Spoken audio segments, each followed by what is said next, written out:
Iran जंग जैसे जैसे तूल इख्तियार करती जा रही है वैसे वैसे ट्रंप के लिए भी मुश्किलात सामने नज़र आ रही हैं, लेकिन ईरान की जंग का ख़ात्मा कैसे होगा इसके मतलब कोई भी राय देना इस वक्त बहुत ही मुश्किल है। इब्तदाई तौर पर अमरीकी दावे ये थे कि ये 1 हफ्ते या 10 दिन की बात है, 2 हफ्ते का वो कहते थे कि प्लान है, इससे आगे तो जंग जा ही नहीं सकती। और पहले ही दिन आयतुल्ला अली ख़ामेनी की शहादत के बाद तो उन्होंने साथ ही अपनी कामयाबी का तकरीबन ऐलान कर ही दिया था, लेकिन आज 18 रोज़ गुजरने के बाद अभी नहीं लगता कि जंग कहीं ख़त्म होने के करीब है। ईरान के जो सदर हैं उन्होंने फ़्रांस के सदर से बात करते हुए तो बल्कि ये कह दिया है कि हम अपनी शराइत के ऊपर जंग के ख़ात्मे की तरफ जाएंगे, जितना आगे जा सकती है जाए, हम उसके लिए तैयार हैं। और ईरान के लिए इस जंग में कामयाबी सिर्फ उसकी सर्वाइवल है। अगर ईरान अपने आप को सिर्फ इस अरसे के दौरान सर्वाइव रखता है, अपनी बका कायम रखता है, टूट फूट से बच जाता है, तो उसकी यही जीत है। उसके मिज़ाइल जो इलाके के मुख्तलिफ ममालिक के ऊपर जाकर हिट हो रहे हैं, उन जगहों पर जहाँ अमरीकी तनसीबात हैं या अमरीकी अड्डे हैं, या इसराइल के ऊपर जाकर वो जो वार करता है, उसकी कामयाबी बस यही है कि वो उसको बरकरार रख पाए। जो स्टेट ऑफ हॉर्मुज़ की बंदिश है, ये शायद इस तमाम मामले के अंदर सबसे पेचीदा जो एक वार है वो ईरान का इस सूरत हाल के अंदर ये स्टेट ऑफ हॉर्मुज़ की बंदिश है। अमेरिका की तरफ से बरतानिया को कहा गया कि वो साथ आए, बरतानिया ने इनकार कर दिया। उन्होंने जर्मनी से कहा, जर्मनी ने इनकार कर दिया।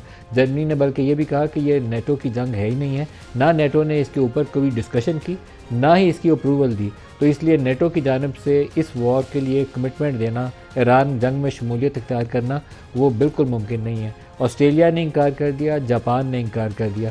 जो खलीजी ममालिक हैं वो पहले ही अमेरिका से कह रहे हैं कि हमारी एयर स्पेस या हमारी बेसिस इस्तेमाल मत करो, लेकिन ईरान कह रहा है कि इस इलाके के अंदर मौजूद जो अमरीकी अड्डे हैं वो अमरीकी फ़ौजें वहाँ से ईरान के ऊपर हमलावर हो रही हैं।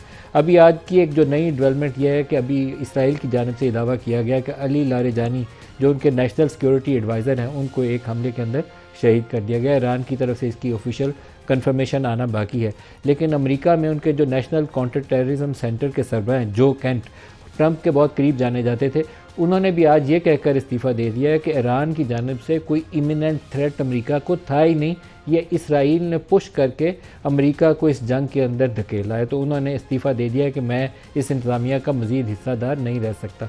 पाकिस्तान और बहुत सारी दुनिया के ममालिक, बल्कि पूरी दुनिया के लिए कहना चाहिए कि बढ़ती हुई जो तेल की कीमतें, एनर्जी कॉस्ट कहना चाहिए, क्योंकि पहले तेल की कीमत बढ़ती है, साथ ही बिजली की कीमत और गैस की कीमत भी ऊपर जा रही है। यूरोप के लिए तो जो कतर की गैस फील्ड की बंदिश है और उन्होंने प्रोडक्शन बंद की है, उसके बाद यूरोप पहले ही क्राइसिस का शिकार है। तो उसके बाद लम्हा फ़िक्रिया ये है कि अब इससे इन्फ्लेशन के ऊपर क्या इम्पैक्ट आएगा।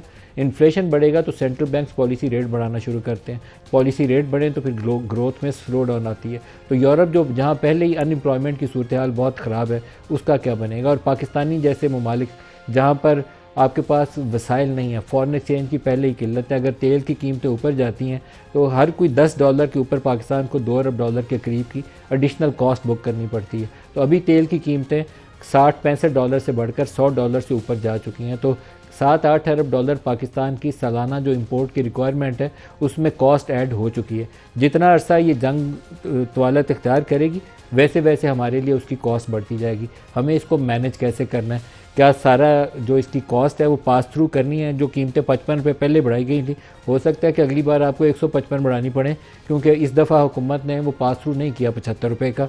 अगली दफ़ा इसको रोकना मुश्किल होगा, अनलेस के कोई नेशनल लेवल के ऊपर कोई ऐसी मनसूबाबंदी की जाए कि जो डिविजिबल पूल में सारे सूबे हैं वो साथ बैठ जाएँ और कहें कि हम 500-700 अरब का एक फ़ंड क्रिएट करते हैं जिससे इस कॉस्ट को हम बफर करेंगे, इसको मिटिगेट करेंगे। अदरवाइज़ कोई तरीका नहीं है कि इस कॉस्ट को वफाकी हुकूमत रोक सके, उससे डेफिसिट जो है काबू से बाहर हो जाता है।